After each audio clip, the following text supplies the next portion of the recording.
Friends, സുഗമോദേവി സീരിയലിൻ്റെ ഇന്നത്തെ എപ്പിസോഡിലേക്ക് എല്ലാവർക്കും സ്വാഗതം. അങ്ങനെ കെവിൻ, ഇസബെല്ല, ഋഷി എന്നിവരുടെ ചതികൾ പുറത്തു കൊണ്ടുവരാൻ കോടതിയിൽ തെളിവുകളാണ് വേണ്ടതെന്ന് സിദ്ധാർത്ഥൻ പറയുന്നുണ്ട്.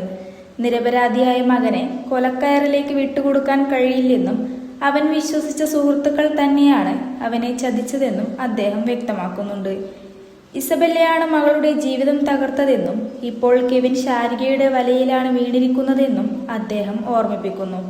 കാര്യങ്ങളെല്ലാം തനിക്ക് മനസ്സിലായെന്നും താനിന്ന് കെവിനെ കാണാൻ ആവശ്യപ്പെട്ടിട്ടുണ്ടെന്നും ശാരിക പറയുന്നു. കെവിനിൽ നിന്ന് സത്യങ്ങളെല്ലാം ചോർത്തിയെടുക്കാൻ പരമാവധി ശ്രമിക്കാമെന്ന് ശാരിക സിദ്ധാർത്ഥന് ഉറപ്പു നൽകുന്നു. അടുത്ത രംഗത്തിൽ ശാരികയും കെവിനും തമ്മിലുള്ള കൂടിക്കാഴ്ചയാണ് കാണിക്കുന്നത്. കെവിനേട്ട, എന്നോട് എന്തെങ്കിലും മറച്ചു വെക്കുന്നുണ്ടോ?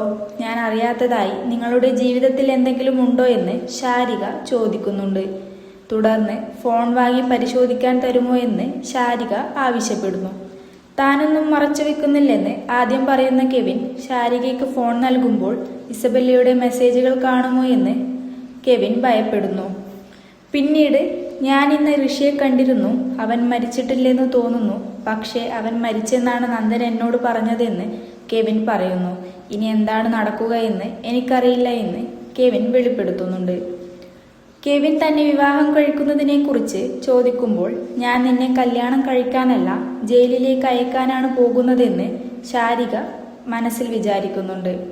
എൻ്റെ ചേച്ചിയുടെ ജീവിതം തകർക്കാൻ കൂട്ടുനിന്ന നിനക്ക് ഇതിനുള്ള അനുഭവം ഉണ്ടാകുമെന്ന് ശാരിക മനസ്സിൽ വിചാരിക്കുന്നു.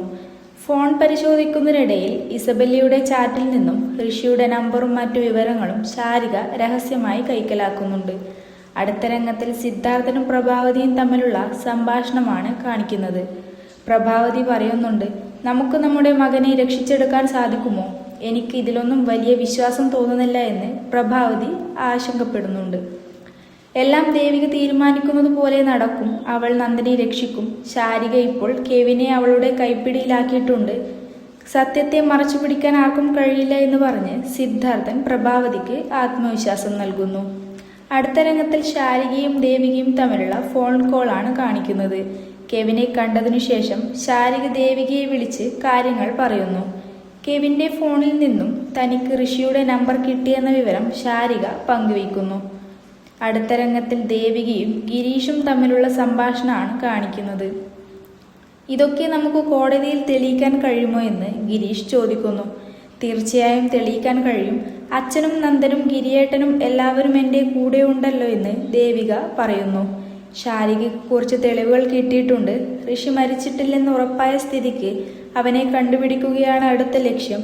നന്ദനെ വിട്ടുകൊടുക്കാൻ ഞാൻ തയ്യാറല്ല എന്ന് ദേവിക ദൃഢനിശ്ചയത്തോടെ പറയുന്നതോടെ ഇന്നത്തെ എപ്പിസോഡ് ഇവിടെ അവസാനിക്കുന്നു.